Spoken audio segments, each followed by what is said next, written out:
Politika arloan murgilduz, Peio Otxandiano koaliziokideen babesa jaso du larunbatean Bilbon lehendakari gai izateko proposatu zutenetik, egin duen lehen agerraldi publikoa izan da eta Euskalduna Jauregiko oholtzan nabarmendu du ezen koalizioak batutan gauz handiak egin ditzakela. Pasioz jardungo dudala, esperantza daukadala, eta uste dudala etorkizunari baikor begiratzeko motiboak dauzkagula. Elkarrekin gauza handiak egin ditzakegula. Elkar hartuz, bakoitzak beretik, baina elkarrekin gauza handiak egin ditzakegula. Aldiz, Gernikan, Jose Maria Gorriño Gernika Lumoko alkateak kargutik kentzeko zentzura mozio bat elkarrekin aurkezteko eskaintza egin dio Euskal Herria Bilduk EAJri. Proposamen horren arabera, Jose Ramon Bilbao Katala Euskal Herria Bilduko hautagaia aurkeztuko lukete alkate izateko. Dena prestago eta gure ustez sinatzea besterik ez da falta. Kasatutxeak aipatu zituen oztopoak daudela. Guk uste dugu hori, bere horretan, komarik aldatu gabe sinatzeko moduan daukagula. Adostutakoaren arabera, alkate nineu izango nintzateke, EH Bildu izan baitzen indar bozkatuena hauteskundeetan, eta gobernua partekatuko genuke EAJ Bildu eta gure artean. Gaur bertan batzartuko gara EAJko kideekin eta gure esperantza da aurrera pausoak emako. Besteletik Bakebidea eta Bakegileak taldeek bat egin dute sare herritarrak urtarrilaren 13rako deitutako manifestazioarekin nabarmendu dute Bilbon egingo den mobilizazioaren helburuak direla euskal preso eta iheslariak etxeratzea eta konponbidea eta elkarbizitza lortzea eta ari ekarpena egiteko zenbait elkarteratze egingo dituzte ipar Euskal Herrian. Ere bi eragileen esanetan bake iraunkor bat eraikitzaren aldeko gehiengo bat dago Euskal Herrian eta azken hamarkadan eginiko urratsak dira, horren erakusle izan ere adierazi dute gizarte zibilaren aktibazioak eta mobilizazioak konponbidera bidean pauso garrantzitsuak emateko bidea jarri dutela azken urteetan. Halere uste dute oraindik ere bidea geratzen dela egiteko eta horren adibidetzat jo dute Espainiako Auzitegi Nazionaleko epaile eta fiskalen jarrera mendekatzaile eta atzerakoiari aurre egin beharra. Ordea Euskal Herriko Kontseilu Sozialista eratu dute Euskal Langileriaren alderdia izateko mugimendu sozialistaren erreferente politiko nagusia izango da alderdia aurrerantzean. Astelena pilotalekuan egin dute larunbatarekin aurkezpena azken 5 urteetan mugimenduak eginiko urratsen segidatzat duten alderdiaren sorrera erronka handiagoei heltzeko tresna izango delakoan atzera begira gogoratu dute estatu zapaltzailean guztiz integratzen eta asimilatzen ari zen mugimendu politikotik aldentzeko hautua egin zutela ezker abertzaleak hartutako bideari aipamena eginez azaldu dute ere erantzun berrien bila aritu direla sozialismoaren aldeko aldarria eguneratzearen alde eginda. Eta bete eginda inkestek iragarritakoa Txileko herritarren gehiengoak ezetz esan dio eskuinak eta eskuin muturrak diseinatutako konstituzio berriaren testuari botoen 99 zenbatuta 45 aurka bozkatu dute eta 44 ura ezartzaren alde egin dute hala indarrean egongo da oraindik ere Augusto Pinochet diktadoreak 1980an ezarri zuen konstituzioa 60 berrikusketa baino gehiagoen egin dizkiote sistema demokratikoa martxan jarri zenetik, baina askok uste dute ez dituela asetzen egungo beharrak. Gabriel Boric presidenteak berak eta ezkerreko sektoreek zuten eskatua konstituzio proposamenaren aurkako botoan besteak beste abortatzeko eskubidean atzera egitea eta migratzaileen aurkako neurri gogorragoak ezartzea jasotzen zuelako. Hala herrialdeko 16 eskualdetatik gehienetan gailendu da nabarmen ezezkoa hiriburuetan batez ere alferrikakoa izan da Jose Antonio Kast buru duen alderdi errepublikanoak herritarrak euren alde lerratzeko egindako ahalegina. Eskuin muturrak defendatu du konstituzio berriak amaitu egingo lukeela herrialdeko segurtasunik eza eta duela 4 urteko protestetatik duten ezegonkortasuna baina ez dute lortu herritarrak konbentzitzea. Hala presidenteak aitortu du Txileko herriarekin zorretan geratu dela politikagintza ez delako gai izan gizarteak eskatutako neurriak adosteko. Hamasek Gazako zerrendan zituen baituetako 3 hil zituen ostiralean Israelgo armadako soldadu batek haren esanetan nahi gabe Gazako milizietako kideak zirela pentsatuta. Esplikatu duenez, baituak borroka eremuaren erdian azaldu ziren Israelgo soldadu batengandik dozenaka metro batzuetara eta hark susmagarritzat jo zituen. Bozeramaileak azpimarratu du hala ere informazio horiek guztiak atarikoak direla eta goi mailako ikerketa bat martxan dagoela zorigaiztoko istripua argitze aldera. Gazako miliziek 1200 pertsona hil zituzten joan den urriaren 7 Israelen egindako erasoan eta 240 pertsona baitu zituzten. Tel Aviven arabera Hamasek 29 baitu ditu oraindik. Baituetatik 105 azaro bukaeran Israelek eta Hamasek adostutako astebeteko su etenean utzi zituzten. Azken trukean Israelen preso zeuden 240 palestinar askatu zituen. Tel Avivek Katarra aritu zen bitartekari bi aldeen artean eta hango atzerri ministerioak ohar batean nabarmendu duenez, ahalegin diplomatikoak ari dira egiten beste menia bat adosteko. Bitartean Israelgo armadak aurrera jarraitzen du Gaza bereizketarik egin gabe bombardeatzen, naiz eta Ameriketako Estatu Batuek adierazi dioten Hamaseko liderrengan zentratu dezala erasoa. Nazioartetik datozen azken berriak aipatuta kultur arlotik ere bada zer aipatzeko gurean Nerea Ibarzabaldan Bizkaiko bertsolari txapelketako garaia. 2023ko Bizkaiko bertsolari txapelketako txapelduna Nerea Ibarzabal Salegi.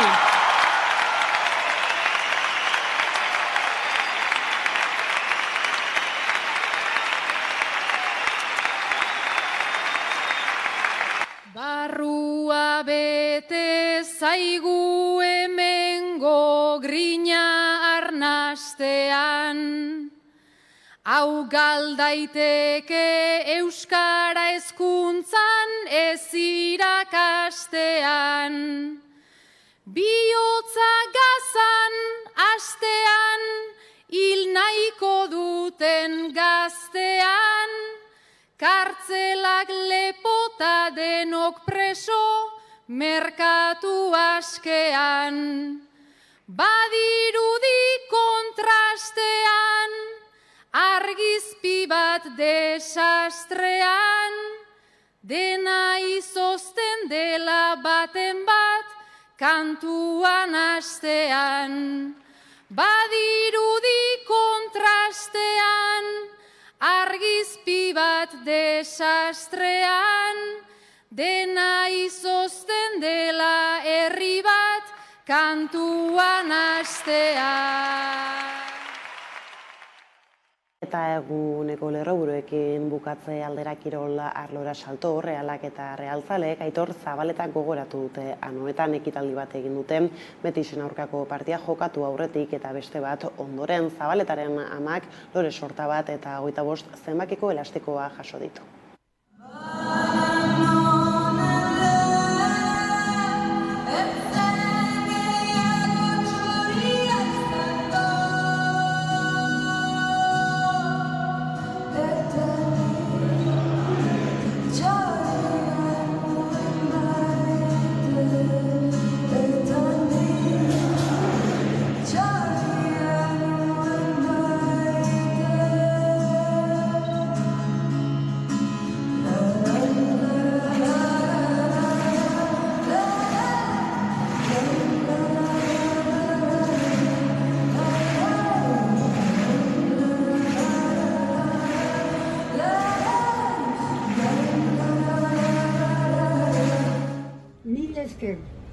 Porque esaten dotena gutxi da, hainbeste moten dezazue, gure familiari eta niri.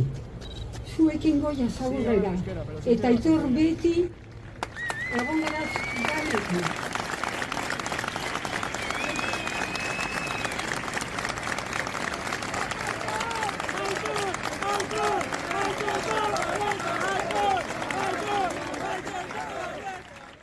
Naitare hobetu ezin Atletikek partida ederra egin du klubaren 125. urteurnaren ospakizunak osatu dituzten egunean Atletico Madrid aurkari zuzena menderatuta.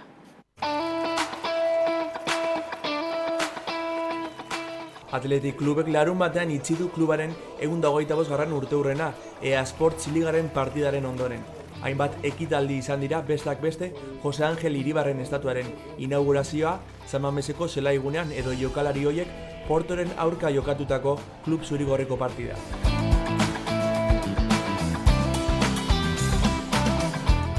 Ekitaldiak goizeko 12:00 Jose Angel Iribarren estatua inauguratuz ireki dira. Partida gehien jokatu dituen jokalaria Atletiken elastikoarekin.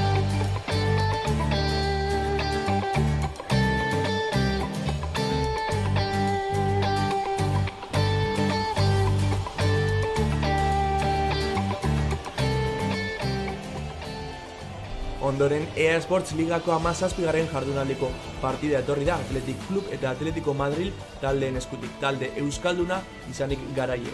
Jon Ramek 2023ko Augustako Mastereko irabazleak egin du ohorezko sakea.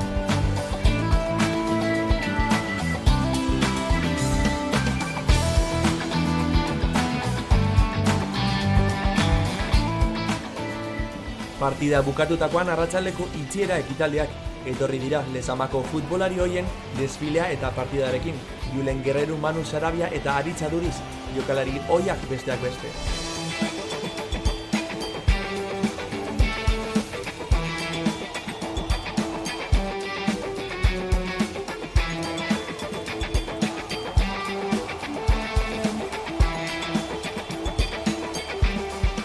Made in Euskal Herria musika jaialdiarekin itxi zuten eguna. Niko Etxart euskal musika modernoaren mitoetako bat dupla bikotea, Olaia Intziarte, Sune, Untza eta Gatibu taldeen kontzertuekin.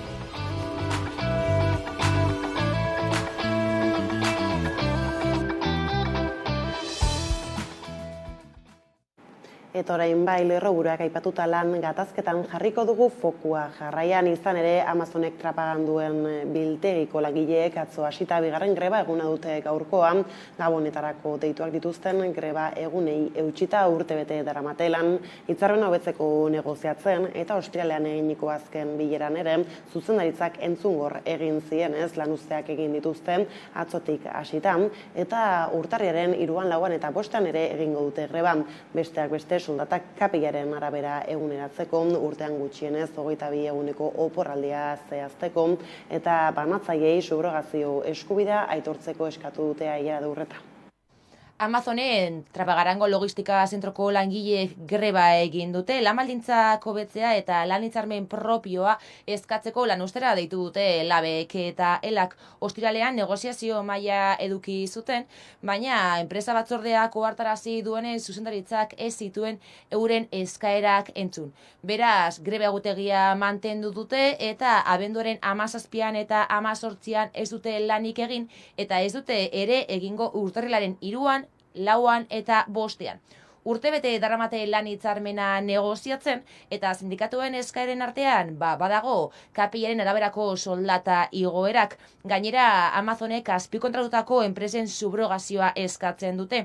Izan ere, enpresako lan hitzarmena nahi du enpresa batzordeak zentroko lan erritmoetara eta kargetara moldatzen diren lan baldintzak izateko. Egun, garraio sektoreko lan hitzarmena aplikatzen die enpresak langilei.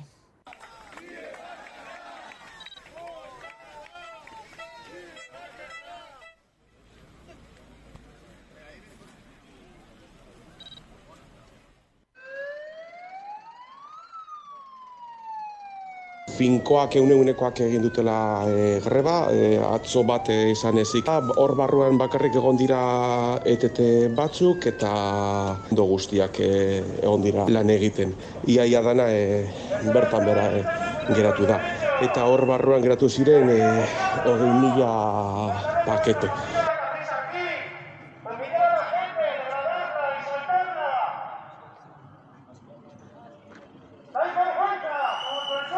Azpimarratzeko dela, zein izan da enpresen eskaintza. Joan den astean kaleratze bat egon da, eta 3 sanzioa jarri dutela. Kontuen hartzeko, iaia azken 5 urteetan bakarrik 2 kaleratza egon dira. Eta bata izan da, joan den astean, eskaintza aldetik hori izan da Amazonen eskaintza. Eta lan gatazken bueltan aipatu dugu lerroburuetan ere bihar Araba, Bizkaia eta Gipuzkoako zerbitzu publikoko beharginek greba eguna dute. Gehiengo sindikalak deitu du lan uztera egiten duten bigarren plantoa delarik. Bada hain justu gaiari heltzeko, kameraren beste aldean dugu Xabier Ugartemendia, Labeko zerbitzu publikoko arduraduna. Kaixo, Xabier. Arratsaldeon bai, tira, sektore publikoan bigarren greba eguna izango da 19koa. Tira, norbait oraindik enteratu ez bada, zein izango dira bihar gailenduko diren eskaera nagusiak ez, zergaitik grebara? Bueno, langile publikoak bihar grebara deitu ditugu, azkenengoko hamarkadatan negoziaziorik ez dagoelako, mai negoziatzailea blokeatuta daude, alde batetik, eta bestetik, hemen esartzen zaizkien, langile publiko esartzen zaizkien lan baldintzak Madrilen erabakitzen direlako, uste dugulako borondate kontua dela berton erabakitzearena, eta planteatzen duguna da berton erabakitzearena, berton negoziatzea, berton adostea, eta horrekin interpelatu nahi ditugu bertoko erakundeak, hori gauza dezaten, maietara ekarri eta hemen erabakitzearena azkenean dagokigun gai guztiak langile publikoen ingurukoak izan daitezkenak, lan baldintzak edo zerbitzu publikoak indartzearena. Eusko Jaurlaritzari, Aldundi eta udalei lan baldintzak hobeak eta zerbitzuen kalitatea eskatzeko kalera aterako zarete beraz, besteak beste, nolakoa izaten ari da ez azken urtetan erakunde publiko horien implikazioa? Erakunde publikoen implikazioa ikusi dugu, zerbitzu publikoen inguruan horretez egite baten aurrean aurkitzen gara, nahiz eta gure agintariak, batez ere Jaurlaritzatik, irudikatu nahi, indartzen ari direla, zerbitzu publikoak ahultzen ari dira, zerbitzu publikoetako langileak hori oso argi ikusten ari dira, eta beraz, beharra ikusi dute, grebara jotearena eta kontra egitearena, hori zerbitzu publikoen kalitateari eta dagokionez. Eta bestetik, lan baldintzaren negoziazioaren ukazio bat dago, ez da zer negoziatzen, ez dago borondaterik negoziatzeko, eta horrek ere gaitu kalera alde batetik eskatzeko, berto negoziatzeko, eta ingozia, maietan jezartzarena eta adostasuna lortzarena, eta beste alde batetik, gure eskuan eta berain eskuan dago guzti egiteko, Madriletik ez ezartzeko, zinposatzeko gure lan baldintzak. Eta gauzak horrela izan da, zer nolako erantzuna izatea aurre ikusten duzu biharko grebak ez? Gainera ere aipatzea nola urriko greban ezarritako zerbitzu minimoak salatu egin zenituzten, oraingoan ere badirudi berdinak ezarri dituela Jaurlaritzak, ezta? Zerbitzu minimoak Eusko Jaurlaritzaia aspalditik erabiltzen ari den tresna bat da langileen borrokak isiltzeko, zerbitzu minimoak, gehiegizko zerbitzu minimoak jartzen dituzte, egun arrunt baten baino langile gehiago sartzen dituzte zerbitzu batzuetan, eta orduan salatzen duguna da, hori ez dela premiazkoa, eta langileak duten greba egiteko eskubidea urratzen ari direla ez. Eta gero jarripenari dagokionez, ikusi genuen, 25ean greba, deitu genuen greba, kriston arrakasta izan zuen, hori ere gure erakunde publikoetatik, erakunde publikoetako agintarien partetik hori ikusi zen, eta ikusi dira zenolako mugimenduak egon dira azkenengo zeran, edo saiakerak egon direla, eta biharko berdina antzekoa, edo alik edo apur bate indartsuagoak izaterena espero dugu, jendea nahiko horreta dago, urteetan zehar dagoen inposaketa, isiltasuna eta borondate falta horregatik, eta zerbitzu publikoak sufritzen ari diren gaiberagatik. Orduan, espero duguna da, 25ekoa bezain arrakasta izatea edo handiagoa. Bai, ez gainera aipatzen duzun bezala dudarik ez dago aurreko lanuzteak izan zuen eragina, zala ere urratsak eskasak izan dira ordutik ona, negoziazio maila biltzeko datarik ere, naizta ez, greba bihar izango den ez dago zehaztuta, ez da? Hemen negoziazio maipila daude eremu publiko osoan, ikusi duguna da, 25. Urriaren 25 egin genuen greba, azkenean ondorio batzuk izan ditula, erakunde mugitu izan behar dira, mahai batzuk deitu dituzte eta beraien negoziatzeko borondatea azaldu dute mahai horretan, baina gehienetan ez dute edukirek ekarri, eta beste alde batetik ikusi izan dugu, erakunde nagusietan agintean dagoen alderdia PNV nola mugitu behar izan dan, akordio bat egiten zuerekin, berton erabakitzeko, apurbe dugu aldarrikapenei erantzun emateko.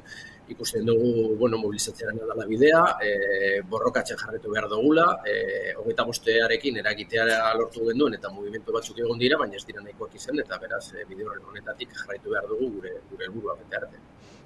Beraz, biharko greba eta gero ere, etorriko diren mugimenduak nahikoak ez baldin badira, aurre ikusi daiteke ez beste grebagun gehiago etortzea?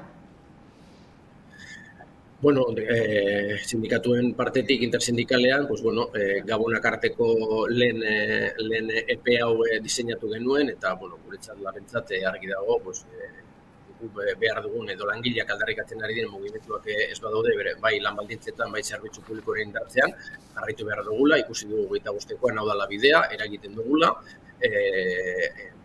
gobernua eta erakundetako buruak eta bertan dagoen alderdia urduri daudela, mugitu behar direla, eta orduan hau da jarraituko bidea. Orduan beraz, epe hau amaituta, aldaketarik ez badago, labek mobilizatzen eta grebak egiten jarraitzeko erabakia edo nahi du. Ados, bada informazio guztionekin hemen utzi behar dugu gaurkoz konexioa, Xabier, gertutik jarraituko dugu biharkoa, eta baita ere aurretik etorriko direnak, eskerrik asko gurekin tartetxo hau konpartitzarren eta hurrengora arte. Bale, eskerrik asko zuderi. Eta lan gatazkekin jarraiki gaur goizaldeko 5:00 9:00 Gasteizko Tubisa lantegiko beharginek bigarren lanuzte partziala egin dute. Egun osoko grebak ordea abenduaren 19 eta 21 daude deituta. Mikel López de Ziordia. Tubisako langileek bigarren lanuzte partziala egin dute Gasteizen. Goizeko 5:00 9:00 arte. Eusko Jaurlaritzak 130ko zerbitzu minimoak finkatu ditu lan etenaldia indarrean dagoen bitartean. Egun osoko grebaldiak abenduaren 19an, asteartean eta 21an, ostegunean burutuko dira. Lan postuen murrizketak, zerbitzuaren prekarizazioa, autobusen egoera tamalgarriak eta enpresak langileekiko dituen tratu iraingarriak dira besteak beste Tubisako langileen salaketak.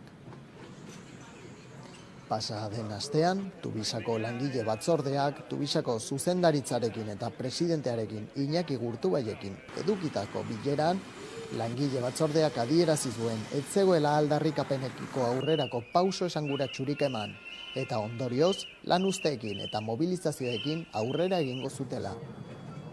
Hala ere, hurrengo bilera bat adostu dute gatazkari irtenbidea emateko helburuarekin. Iñaki Gurtubaiek, Tubisako presidenteak bestalde, langileen aldarrikapen bakoitza banaka aztertuko duela eta gatazka konpontzeko beharrezkoak diren bilerak egiteko prest egongo dela adierazi du.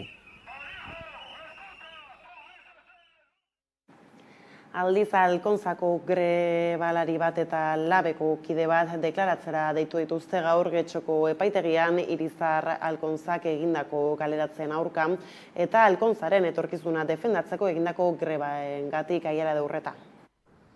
Lab sindikatuak Alkonza, Irizar eta Eusko Jaurlaritzari exigitzen dio Alkonzako langileen aurkako kriminalizazioa bertan bera usteko eta irekitako prozesu judizialak eteteko. Gaurkoan Alkonzako grebalari bat eta labeko kide bat deklaratzera deituak izan dira Getxoko epaitegira Irizar Alkonzak egindako kaleratzeen aurka eta Alkonzako etorkizunaren defentsan egondako greben harira egindako mobilizazioetan. Kalteak eta agintaritzaren kontrako delituak egozten dizkiete eta salaketa horiek guztiak ertzaintzak egindako muntai polizial bat direla salatzen dute langileek eta hori salatzeko gainera protesta egin dute epaitegien atarian eta horrez gain lab sindikatuak paroiak deitu ditu fabrikan. Era berean gogoratu dute urtarrilean beste bi langilek deklaratu beharko dutela.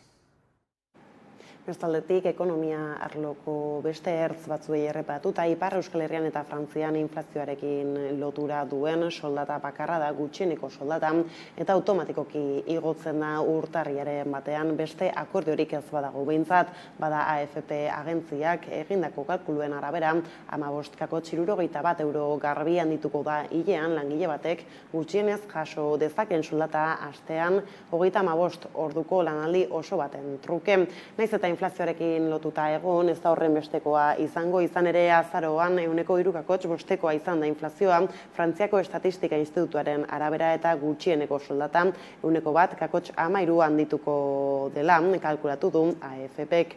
Are gehiago handitzeko aukera dago, akordio bat egindan, baina halako adostasun bat 2012an iritsi zuten azkenekoz. Zergak eta kotizazioak ordaindu aurretik gutxieneko soldata 1,776 eurokoa izango da.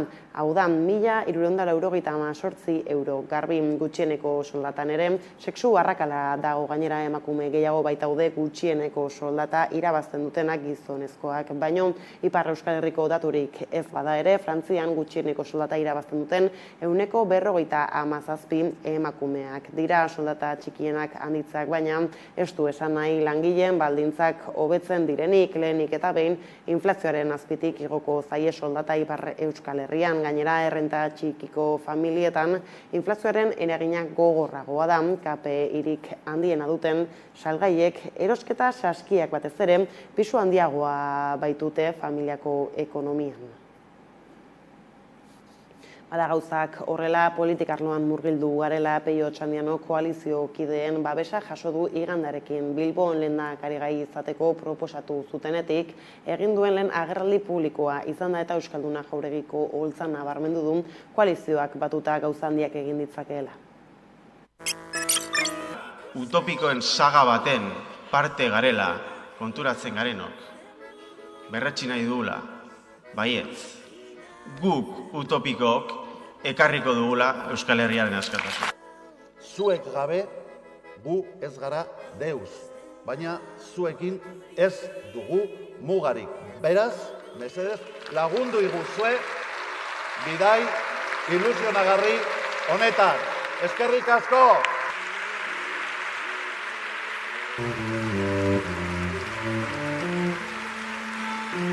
Etorkizuna zareten, gora Euskal Herria askatuta! Gurea herria delako, gurea Euskal Herria delako, eta utzia zue esaten, gurea askatasuna delako. Inor ezin du ulertu etorkizuna Euskal Herria bilduri gabe. Ez dugu esaten gu bakarrik gerala etorkizuna, baina gu gabe ez dago etorkizunik Euskal Herrian, ez alor nazionalean eta ez alor sozialean. Eta horre poztu egiten gaitu, etorkizunari buruz hitz egiterakoan, Euskal Herria bildu zutabe nagusi bat izango da.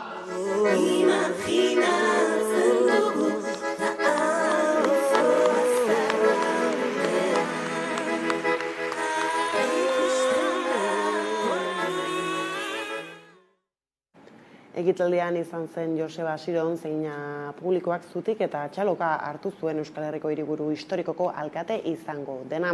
Hain justu ere Iruñeko udal gobernua osatzeko lehen bilerak giro honean burutu dira. Gero Abaik eta Azturekin Nafarroak jada mahai gainean dute Iruñeko udal gobernua osatzeko programa eta egitura. Izan ere 10 egun geratzen zaizkie aste azkenean zentzura mozioa erregistratu ondotik PSNek argi utzi du ez dela sartuko udal gobernuan, baina Ibarrola kanporatzeko mozioa onartu duten beste bi taldeak prest agertu dira.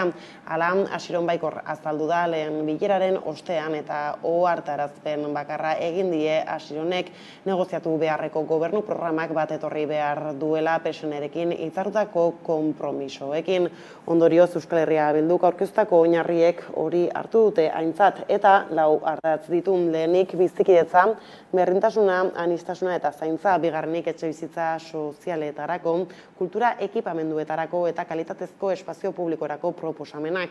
Hirugarrenik, trantsizio energetikoa, mugikortasun iraunkorra eta hiriaren birnaturalizazioa eta azkenik auzoetako planak bertan sartu dutelarik herri pagaina. Uharte, Burlata eta Egesibarrekin partekatutako eremuan den eta zerbitzu falta jasaten duen auzoa. Gauzak horrela sutan dago UPN eta kalera eraman du haserre hori. Zehazkin, Iruña ez dago salgai. Lelo horrekin mobilizazio jendetsua egin zuten atzo Iruñeko udaletxe plazan Kristina Ibarrolaren kargugabetzea eragin duen zentsura mozioa gaitzesteko. Karteletan bestelakoak ere irakurri ahal izan dira traizioa, memoria, duintasuna eta justizia eta PSOE berdin bildu besteak beste.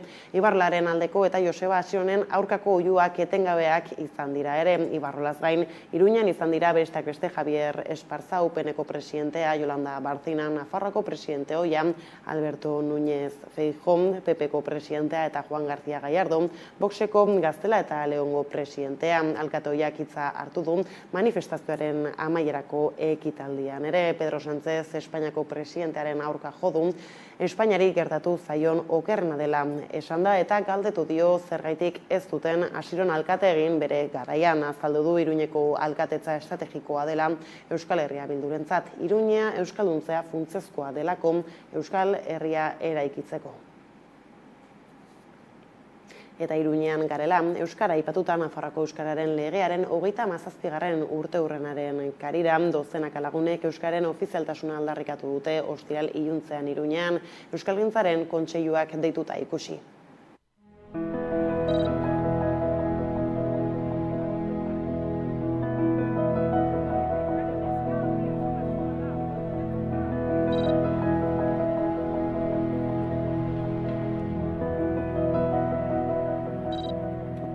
Zonifikazioa bertan bera geratzea. Egiten dugun gogoeta da 37 urte pasatu direla, hau guztia indarrean jarri izanetik, ordutik mundua eta Nafarroa guztiz aldatu direla, aldaketa horiek ispilatze politiko bat ere izan dutela, baina honetan ez dela ezer aldatu. Eta hortik gure eskaera, hau ere aldatu dadila.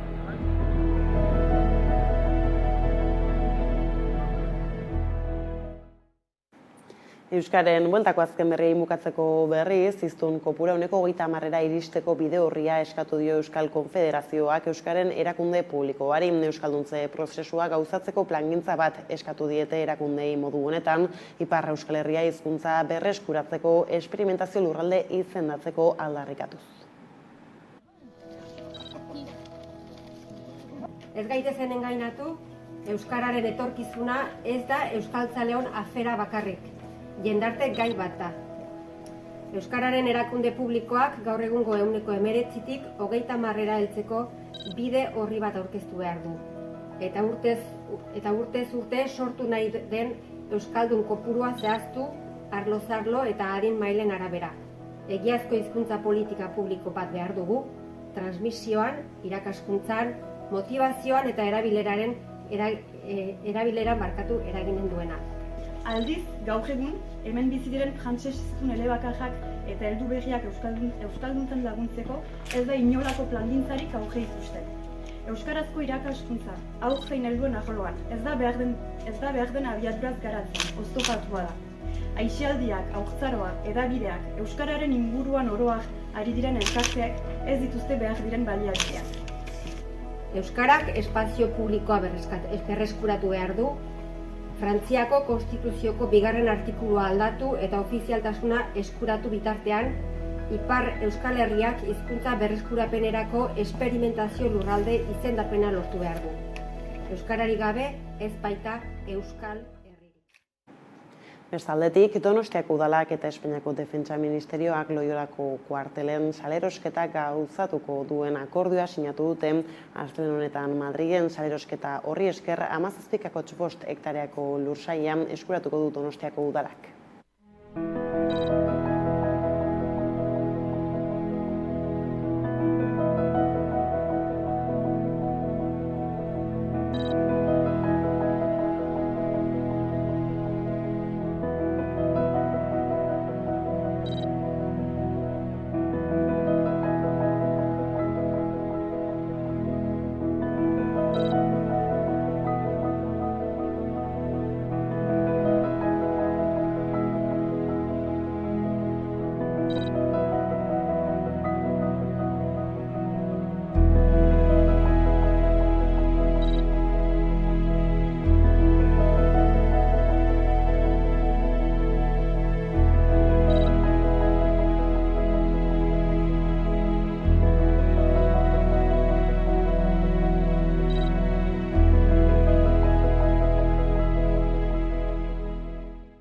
Eta aipatu dugu lerroburuetan ere Gernika Lumon, Jose Maria Gorño alkateak kargutik kentzeko zentzura mozio bat elkarrekin aurkezteko eskaintza egin dio Euskal Herria Bilduk EAJari ikusi.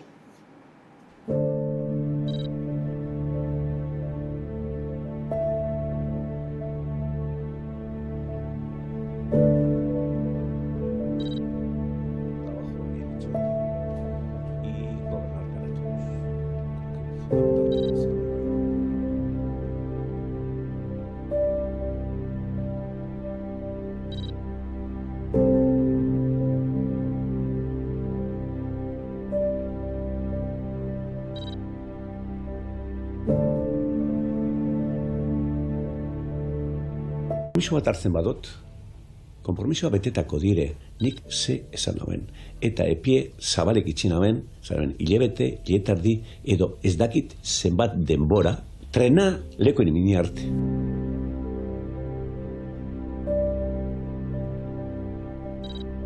Nire esperantza da, EAJ-PNV-gaz, akordioin batera alegetie herrizien onerako.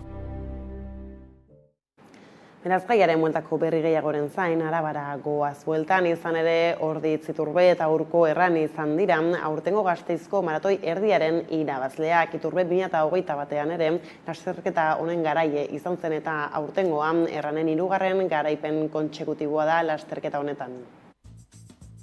Vital Fundazioak antolatutako Gasteizeko maratoi erdiaren 45. edizioa ospatu zen abenduaren 17an. 21,086 kilometroko lasterketa goizeko 10:00 hasi zen Portal de la Sarte kalean, termometroak 2 gradu markatzen zituelarik. 2600 partaidetik 600 emakumeek hartu zuten parte maratoi erdian. Pasa den urteko emakumeen partaidetza 17,7an gaindituz antolakuntzaren arabera. Emakumeen mailan, Onditz Uribe izan zen irabazlea, ordu bat 16 minutu eta 32 segunduko markarekin. Bizkaitarrak lasterketa 2021an ere irabazi zuen eta aurten beste garaipen bat lortzeaz gain, bere marka pertsonala gainditu duela adierazi du pozik Iturbek. Gizonezkoen mailan, Urko erranek 3. garaipen kontsekutiboa lortu du Gasteizeko lasterketan. Gasteiztarraren hitzetan, 12. kilometrotara arte, Miguel Riskorekin parekatuta egonda. Azkenean, minutu bat eta 3 segunduko aldearekin amaitzen lortuz. Erranek, ordu bat 6 minutu eta 28 segunduko markarekin amaitu du. Eta honekin, kirol munduan murgildu garela, asteburuan pilotaren bueltan jasotakoak entzun jarraian Jon Hernandez, kirol kazetariaren eskutik. Binakako txabelketako sailkapeneko goiko postuetan sartzeko leian Etxeberriak eta Zabaletak euren nagusitasuna erakutsi zuten eta garaipena lortu Elordi eta Rezustaren aurka 22-12 Eibarren. Gainera Labriten, Iruñan, Lasok eta Arangurenek lehen puntua lortu zuten Peña eta Albizuren aurka 22-16 eta jaurdunaldia bukatzeko Jakak eta Mariz Kurrenaren garaipena azpimarratu behar du. Partida ikaragarria jokatuta erakustaldia eman zuten, Artola eta Imasek 22-5 gainditzeko. Azkenik, emakumeen lauterdiko txapelketan, Amaia Aldai, aurreko 2 urtetako lauterdiko txapelduna nagusitu zen Durangon, Goiuri Zabaletaren aurka jokatutako finala, 22-13 irabazita. Bizkaitarrak favoritotzat jotzen zuen aurre ikuspenak eta bete zituen, eta nagusi izan zen kantxan. 14 urteko Nafarrak aldiz, galtzaile aterarren, esan behar dugu joko edarra eta ausardia erakutsi zituen. Gauzak horrela Nafarroara goaz bueltan izan ere dispertsoak hildako senideak gogoan ikaragarria izan da urtengo atortxurrok ikusi. Dispertsio politikarekin amaitu osteko lehen atortxu ospatu zen abenduaren 15ean Atarrabian. Beste edizio berri bat eta urtengoarekin 28 dira gaurdaino antolatutakoak. Amaiera berri bat lelopean elkartu ziren milaka pertsona eta 100 bolondrez giro ezin hobeaz gozatu eta presoen aldeko aldarria bizirik mantentzeko. Eguraldi hotz baina eguzkitsuarekin arratsaldeko 3:00 ireki zituen ateak atortxuk. Goiz izan arren bere hasi zen betetzen gunea eta lehen kontzertuaren hasierarekin ondoren egonen zen festa somatzen uzten zuen giroa berotzen hasi zen. Naiz eta askorentzat lehenengo aldia izan jaialdian, bazegoen ere edizio askotan parte hartu zuenik. Bigarrena. Hirugarrena, niretzat bigarrena. Bai. Nire lehenko aldixe. Niri da hilena. Nire Bosgarrena. Bigarrena, bai. Lehenengoa. Bigarrena niretzat, lehenengoan. Guztiok azpimarratu nahi izan zuten alere, horrelako ekimenak antolatzeko garrantzia izan zen. Nik uste dut presongarako elkartasun keinu bat iteko beharrezko dela, ez? Hori da. Bai, ez da birak esan da hori da elkartasune presontzako. Ja, danak ontxatuz, ja, datoz etxera, ja. Dispertsoarekin amaitza bukatu dugu, azkenagoa izango dira, así que, aprobetxa dezagun, denon artean botateko. Jaialdiaz disfrutatzera joan zirenez gain, ezin ahaztu horrelako kontzertu batek behar dituen azpiegitura eta prestakuntza guztiak arduratzen diren voluntarioak. Eta naiz eta antolakuntzako Amaia Artikak adierazi zuen bezala, gero eta zailagoa den txandak betetzea, arazo handia dago, alde horretatik gizartea aldatzen ari da, eta gaur egun oso konplikatua dugu. Baita herriko jaietan, auzoko jaietan ere, oso zaila da txandak betetzea. 100 izan dira, 17 lantaldetan banatuta txandetan parte hartu duten bolondresak.